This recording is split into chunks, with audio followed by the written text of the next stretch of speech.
today's cup of coffee, we're going to be talking about something that I had alluded to quite a few videos ago and didn't realize that it was an actual thing and had an actual term. And until yesterday, and cross referencing and the going down other rabbit holes, and thanks to Mysterious Universe, and they had used this term, they had an article on it. And I'm like, oh, what is this? So I went branching off, hopping down my own rabbit hole, and we're going to be discussing about tulpas, Tulpa. And the more that I read on this, the more horrified I became. Because this is a real thing. I'm pretty sure. I told you to get your yawns out before we started. Sorry. I'm pretty sure that thing was literally from the creepypasta. No. That was made back in 2012 or 2013. But I'm going to tell you where this came from. It's much, much older than the creepypasta ever dared to be. Okay. And a tulpa is a concept in theosophy, mysticism, and the paranormal of a being or object which is created through spiritual or mental powers. Modern practitioners use the term to refer to a type of wheeled imagined being, while practitioners consider this to be sentient and relatively independent. Did I tell them this came from Wikipedia? I don't think I did.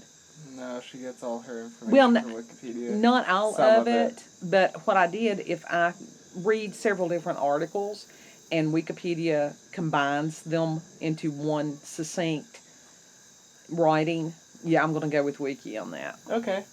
And tulpas have thoughts, emotions, and personalities separate from their host. People who have one or more tulpa are tulpamancers. And tulpas can be created either with a collection of meditative techniques or accidentally when someone has an imaginary friend that persists later in life. Now, some of this we will wait till the end, hopefully, to do the commentary, or not. A lot of times these kids that are accused of having imaginary friends do not have imaginary friends. These are other beings. Yeah. And the history of this, in the 20th century, Theosophists adopted the Vajrayana concept of the emanation body. It took me a minute on that. I got the Hindu right, but I missed the English. I don't even know how to spell that. Into the concepts of tulpa or thought forms. Now, I have known about thought forms for over 30 years. I knew this was a thing. I told you this was a thing. Okay. You argued with me about this being a thing. The Theosophist Annie Besant, in the 1901 book Toughtforms, divides them into three classes: forms in the shape of the person who creates them, forms that resemble objects or people and may become ensouled by nature spirits or by the dead, and forms that represent inherent qualities from the astral or mental planes, such as emotions. The term thought form is also used in Evan Wentz's 1927 translation of the Tibetan Book of the Dead. I read the Egyptian Book of the Dead. I hadn't read the Tibetan Book of the Dead.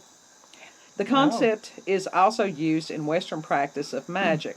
Occultist William Walker Atkinson, in the book The Human Aura, described thought forms as simple ethereal objects emanating from the auras surrounding people, generating from their thoughts and feelings.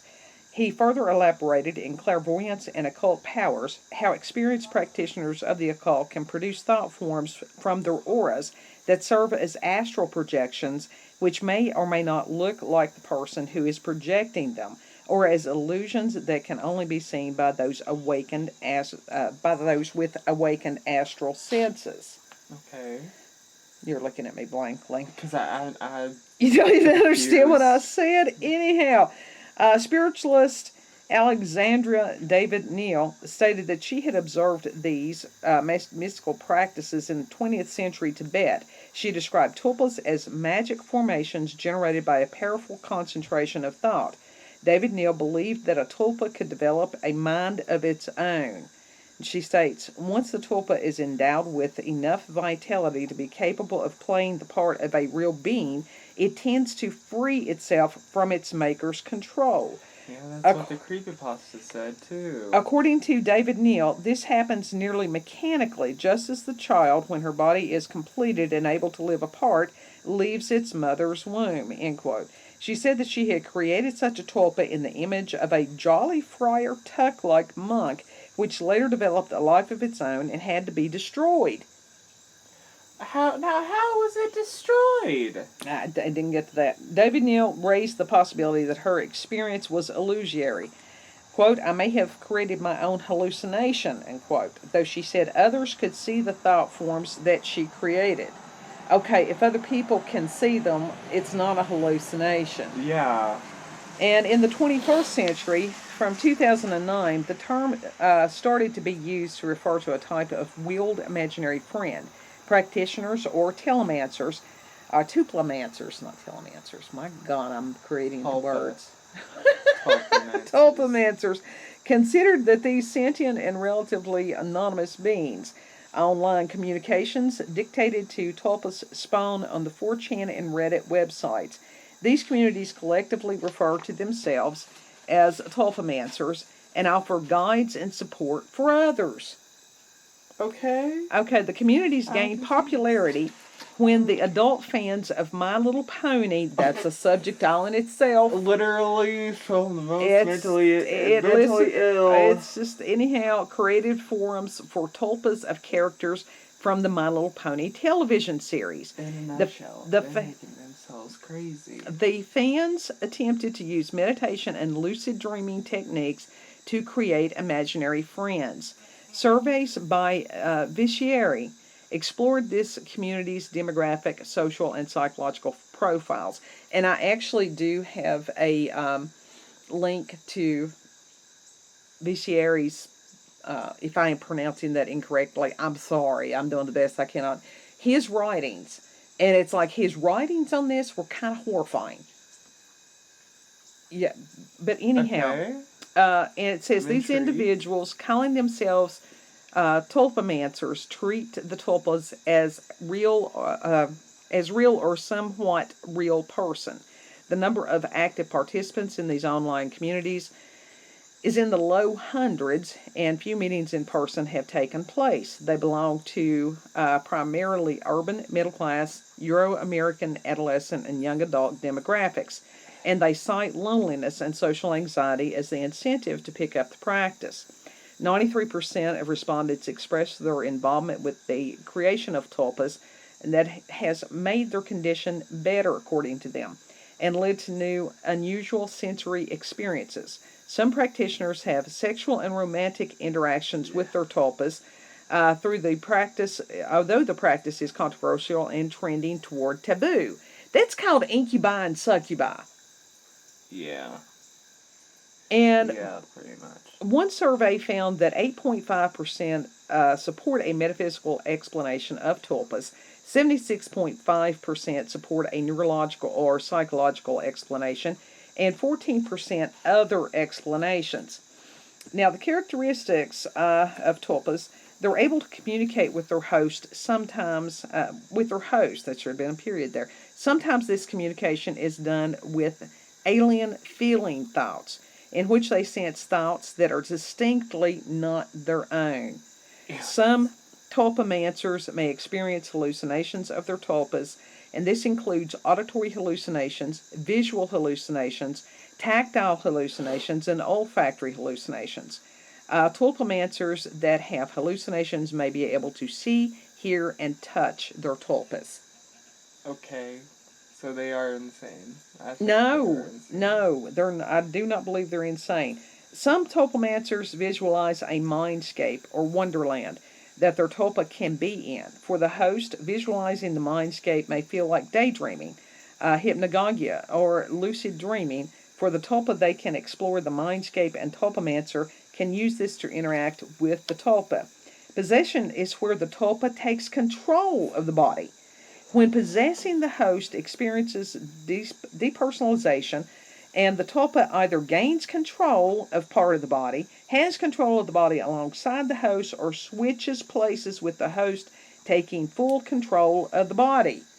Oh my God, sound familiar? Just a little bit. Tulpas cannot possess without the host, and the host allowing them in possession can be achieved with meditation. Sometimes, not always. In relation to mental illness, and I actually should have gone through and looked at the pronunciation on this one. It was the information I was concerned with, not the other. But as I read it, and I'm like, oh my God. In relation to mental illness, in society and the medical community, having multiple personalities is widely seen as a sign of mental illness, although having Tulpa does not fit the diagnostic criteria for any mental disorder. Tulpamancers are often confused as having dissociative identity disorder or schizophrenia. How the hell would you tell the difference?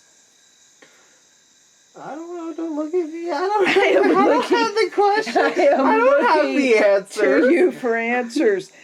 And a survey of 203 tulpamancers performed by r/Tulpas. Is that how you do that?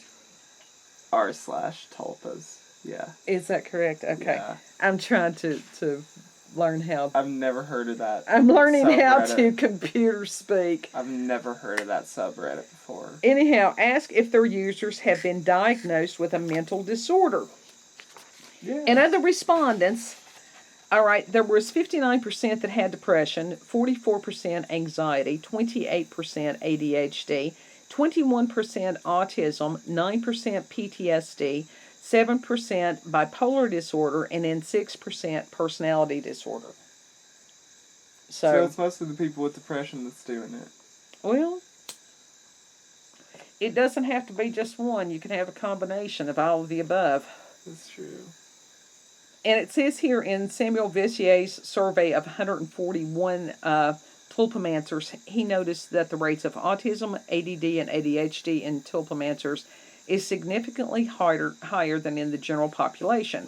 He goes on to speculate that people may be more likely to want to make a tulpa because these groups have a higher level of loneliness. 93.7% of tulpamancers who had been diagnosed with a mental disorder said that their tulpa has made their condition better. Well, now, I'm one of the poster children for ADHD. I don't know why as adults they want to get rid of the H, but if you've ever seen me try to sit down for longer than 15 minutes, the H is still there. God, yeah. And I mean, I have ADHD too, and depression. I make it work for me. I can't. If I try, it just frustrates me. That was why radio was perfect for me. Because I was doing multiple things at once, and that's something that ADHD, you give them multitasking. Yes. It doesn't have to be any kind of disability in any way. So, I did find, like I said, the this Veissière, Samuel Veissière, or Veissière, or however you pronounce it. I have no idea. Well, I don't either. I did find the link to this writing of his, and it's called Varieties of Tulpa Experiences, Sentient Imaginary Friends, Embodied Joint Attention, and Hypnotic Socially in a Wired World. Sociality in a Wired World. Okay. Now, this was the paragraph that I stopped reading. And he says... Was it because it freaked you out? Yes, it did. Studying tulpas and their host is fascinating on many counts, not least because it provides an opportunity to observe an emerging culture and the mediation of new kinds of persons. In this case, that of multiple humanoid and non-humanoid persons hosted in single bodies and a large-scale socio-cultural matrix of healing generated without physical interaction between members. As an anthropologist who underwent retraining in cognitive science, however, I am less concerned with the seeming strange and exotic aspects of tulpamancy, and am most interested in what the practice can reveal about fundamentally human mechanisms and processes. Let's go back to this multiple humanoid and non-humanoid or non-human persons hosted in single bodies. Now that's a problem. we have seen that is a problem. Yeah. And having had the experiences we have had, not only with somebody who is professionally diagnosed as having, dissociative identity disorder, but then having the paranormal, supernatural phenomenon connected with it that would indicate possession. But I'm that Tulpa stuff, like, because of, my knowledge of the creepypasta before, I'm pretty sure that this was because of the creepypasta. No, this was from like I said, that one article was from 1901. The Tibetan Book of the Dead is thousands of years old. Well, I think it got popularized through the creepypasta. Well, it may have reincarnated, pun intended, through the creepypasta. But this school of thought has been around for centuries.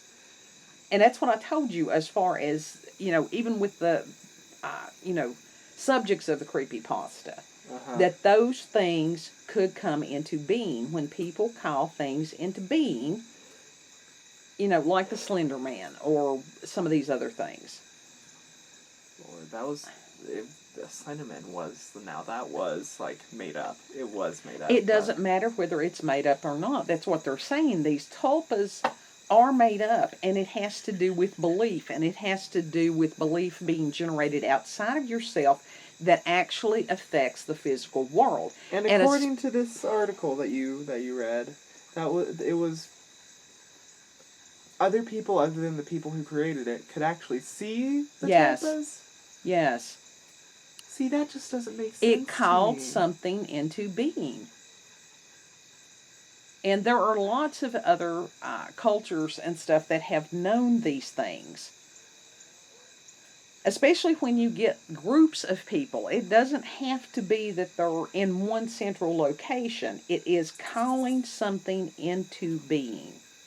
It is dragging that, or if you want to, it's poking a hole in our reality and allowing something outside of it to come in. Okay, like, I can understand that, like, with actual, genuine, like, possession and, the paranormal stuff, but that just kind of... That is paranormal. These tulpas are supernatural paranormal.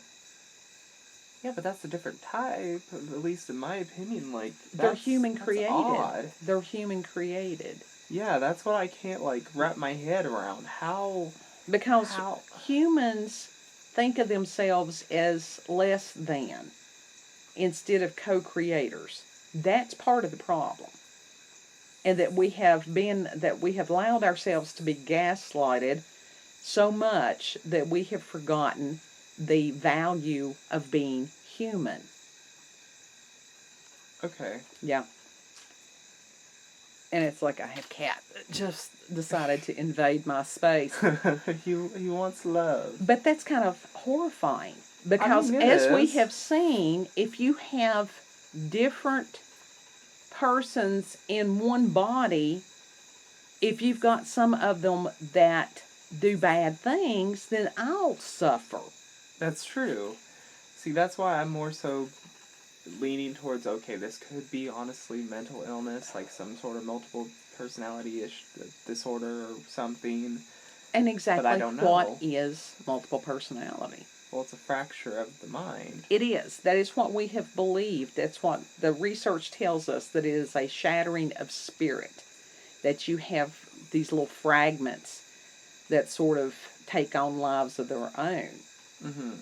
And that they do not work together as a group. But now, they definitely do talk to each other. We've witnessed that. That is My true. God, we've witnessed that. Yeah. So, do you remember that, oh my goodness, that one movie that we liked about that had the little minions, not the little yellow minions, The Gate? Yeah.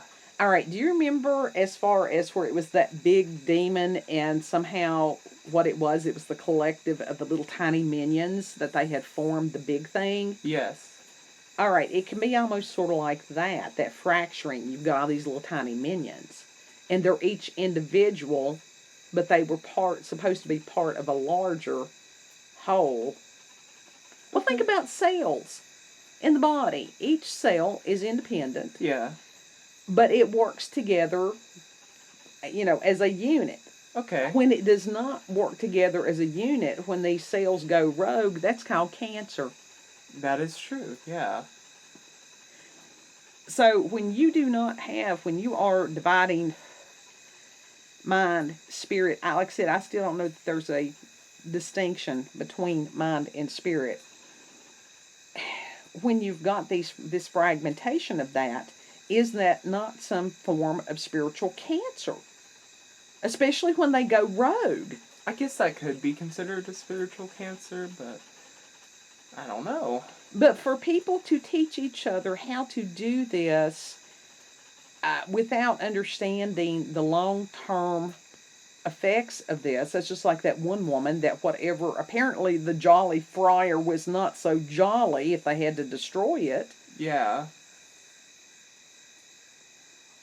Dang. Yeah. It's all right. We may talk about golems tomorrow. Ooh. It was not just a thing in Lord of the Rings. That Minecraft is golems. It is a man-made spiritual being. Yeah, for example, the golems in Minecraft, and this is the only thing I have as a golem or whatever to example, other than Lord of the Rings, Gollum himself. The golems in Minecraft, you have to make them yourselves using iron and a jack-o'-lantern. And basically, when you put all those together, it forms this creature, and it roams around the village and protects it. It's kind of sort of close to the original, but we'll get on that when we go into the full thing. Okay. But the tulpas, no, don't do it. If you lonely, then make a friend online. Go out in the community and make a friend. Yeah, get like a real life group of friends if you've that you got, can hang out with, if it's possible. If you've got mental health issues, find you a certified therapist. If it takes you a while to find a therapist that you can work with, that's okay. That's normal. In the description box, I actually always post in there. It's the National Mental Health Hotline. Because, I think that's a responsible thing to do. Absolutely, I think it is. Because it's a matter of trying to, not just to entertain, but edify. Yeah. Don't call these things to you. Yeah, don't call any sort of spirit to you. You don't know what it could be. It could be anything. Absolutely. I mean, if you want to do something creative, sit there and create fan art or make a video or whatever. But as far as sculpt, if you want like a physical object, sculpt if you want something. a friend, get you a cat, get you a hamster, or Rats are wonderful cuddle buddies. Hamsters are wonderful. Actual physical something. Animals are amazing. Yeah. And people don't realize how therapeutic animals are. Oh, of course. I mean, they're just, I can't imagine I think a lot of times people don't like pets because they don't like the thought of the animal dying. Yeah. Because that is, they're furry family members. But they also say, it's the mess or whatever, and they're allergic and stuff like that. Well, I'm allergic to cats too, but I still love them. Well, I'm allergic to dogs, but I still love them. I think that turtles are hypoallergenic. Some dogs are hypoallergenic, some cats are hypoallergenic. The hairless ones, those right, are hypoallergenic. Right. Okay. But there's always, and it's, when you have another living being that you make connection with, now that is a healthy bond. Absolutely it is. And it's like every day matters. And so that's why it's a matter of taking every day seriously, enjoying the blessings that we're given. If it's petting a kitty, if it's even cleaning up after the kitty, different things like that, to tell somebody that you love them that day. Don't wait. Yeah, don't ever wait on that. Or that you appreciate somebody. That's the practice of gratitude. That's the practice of mindfulness. Yep. You know, to enjoy the moment. Even if it's bugs flying on kids' glasses. Yeah. God, I hate them. Well, it's okay because it's supposed to get down in the 40s later this week. You don't have to worry about the bugs. Ew. So, tulpas, yeah, that concerns me greatly. Greatly. Mm-hmm. So, if you've had experiences with the paranormal, supernatural, encounters with UFOs, aliens, cryptids, if you have experienced this tulpa thing. Yeah, if you've experienced tulpas of any sort, tell us about it. That would be interesting. You know. That would be interesting to hear. And it's like, you know, if you've got a mental health issue, I am not a certified therapist, but I can help you find resources online. You know, I will do my best to guide you to a, you know, reliable resource where you can get help. Mm-hmm. If you think you're having a mental health crisis, always go to your local ER. Tell them it is a mental health issue, that you want to speak to the therapist that is on call. You know, that's the best thing that I can tell anybody. Yep. Yep. Know that you're loved. Know that you're appreciated. Anybody that takes the time to share part of their morning or afternoon and have a cup of coffee, you know, we value that. Yeah. We love and appreciate all of you. We do. And you can reach us at cupofcoffeewithscream@gmail.com. And the email address is always there in the description box. Mm-hmm. So, yeah, tulpas, don't do it. Mm-mm. But like, share, subscribe, click that little bell for daily notifications when Thumbs we upload. up. Yeah, thumbs up. Smile and wave. Comment if you want to. Or leave a like. If it's positive comments. Any engagement is nice. Well, yeah. I mean, some of the people that are just, they've got some severe hate issues. No, keep that to yourself. Yeah. We don't need that. We have seen that manifest in our world. If you spread negativity in the comments, there's always a block button. Well, yeah, that's true. And it's like, this is part of what we're seeing in our world today is that hatred. The key and the antidote to that is forgiveness. Absolutely it is. Yeah. So anyhow, we will see you all on the next cup. Bye. Ooh.